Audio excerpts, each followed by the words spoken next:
According to the CDC, at birth, 83% of children born in 2016 were breastfed, with only 64.7 of those babies being fed exclusively breast milk.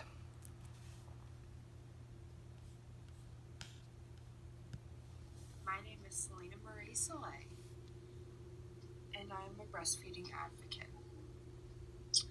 I have a 5-year-old son who I exclusively breastfed for the first 6 months of his life, and I am also a breastfeeding counselor.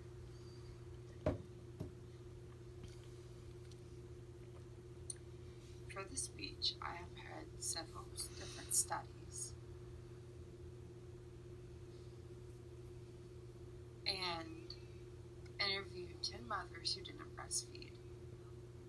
Although it is always up to the mother on how she chooses to feed her baby, breastfeeding has a plethora of qualities and health benefits for both mother and baby. As long as humans are having children, the decision and encouragement to breastfeed will always be relevant. My name is Selena Marie Soleil.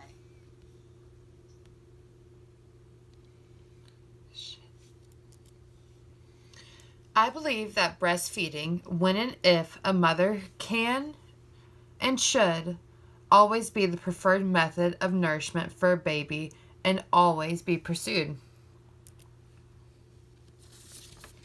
In today's speech, we will talk about the biggest issues surrounding women's choice to breastfeed. Lack of education, whether it be that the mother is uneducated in the subject, the father, family members, or judgmental strangers. There is a huge lack of education concerning breastfeeding. I'm going to dive into the reasons we have so many people uneducated on the subject.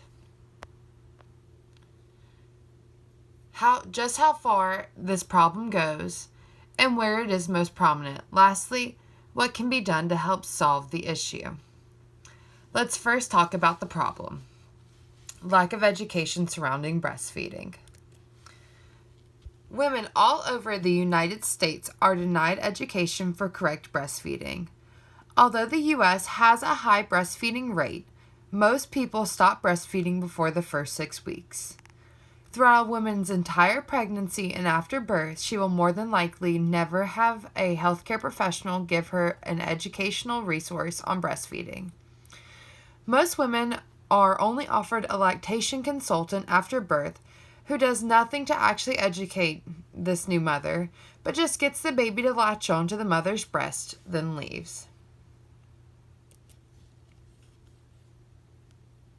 According to the CDC, only 53% of women were still breastfeeding past the first 6 weeks. Although the first 6 weeks are the most important for a baby, when breastfeeding, there is still many more benefits being missed out on when stopped so early. As the last of the collection of data being published per the U.S. National Library of Medicine, only 5 states in the U.S. had met the Healthy People Breastfeeding Initiative, included work-related issues, personal preferences, having an unsupportive partner, feeling embarrassed, concerns about pain, and physical medical problems. Had any of these women been educated in breastfeeding, what it entails, and why it's natural, there wouldn't be as many barriers.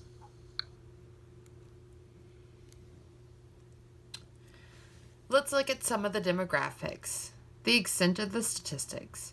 If it goes to the data from the National Survey of Family Growth, looking at the socio-demographic reasons for not initiating breastfeeding, we will see that African American women did not initiate breastfeeding because of personal preference. Whites did not initiate due to work-related issues. Hispanics did not initiate breastfeeding due to physical medical reasons.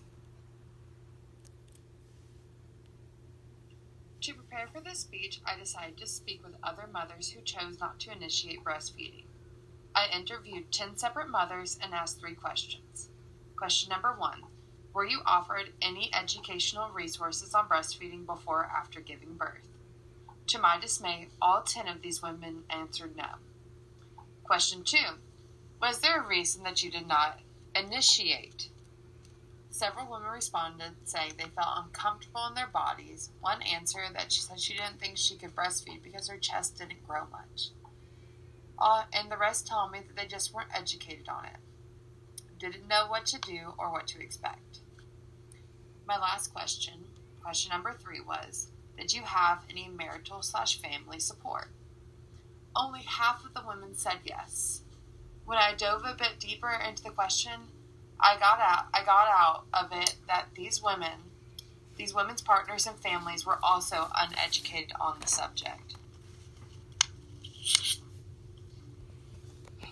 According to Alison Stabu, MD, the risks involved in women not breastfeeding are, for infants, not being breastfed is associated with an increased incidence of infectious morbidity, including otitis media, gastroenteritis, and pneumonia, as well as elevated risks of childhood obesity, type 1 and type 2 diabetes, leukemia, and sudden infant death syndrome, also known as SIDS. And for mothers, failure to breastfeed is associated with an increased incidence of premenopausal cancer, premenopausal breast cancer, and ovarian cancer, retained gestational weight gain, type 2 diabetes, and the metabolic syndrome.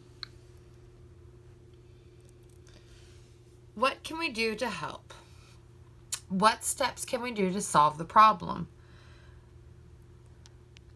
How can we educate people on breastfeeding and start more initiating?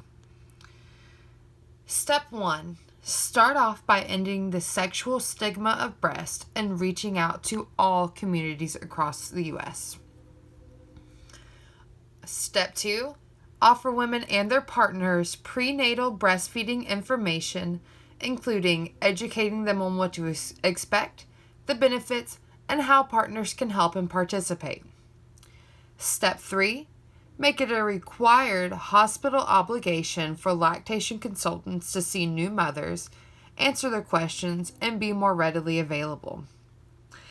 Step 4. At a woman's postnatal exam, have the attending doctor or nurse provide more educational information on diets for breastfeeding, the health benefits it provides, and to encourage prolonged breastfeeding habits. I believe that the cost would be low for educational resources. This is something that most prenatal doctors already know it would take. It would just take more effort on their part. The only raise in cost would be requiring more lactation consultants on hand at hospitals. The benefits of breastfeeding are seamlessly endless, as it can help to protect your baby from all sorts of illnesses and SIDS. It decreases postpartum bleeding. It's a natural birth control, helps mothers to lose baby weight, and helps decrease the risk of breast and ovarian cancer. If we give every expecting mother the tools and education on breastfeeding, we can help keep all mothers and babies healthy. In conclusion, the U.S. is doing fairly well in breastfeeding statistics, but there's always room for improvement. If we can help educate every mother on the benefits of breastfeeding, how to do it correctly, and offer the needed resources, we could increase the numbers and give parents the option to make a truly educated decision. I believe that breastfeeding, when and if a mother can, should always be the preferred method of nourishment for a baby and always be pursued. My argument is that the healthcare system is not doing everything it can to help educate our community and offer it the resources needed for parents to make completely educated decisions on what is best for their children. We've all heard the line, breast is best, but really parents being given the tools they need to make well-informed decisions and both mommy and baby being healthy is what's best.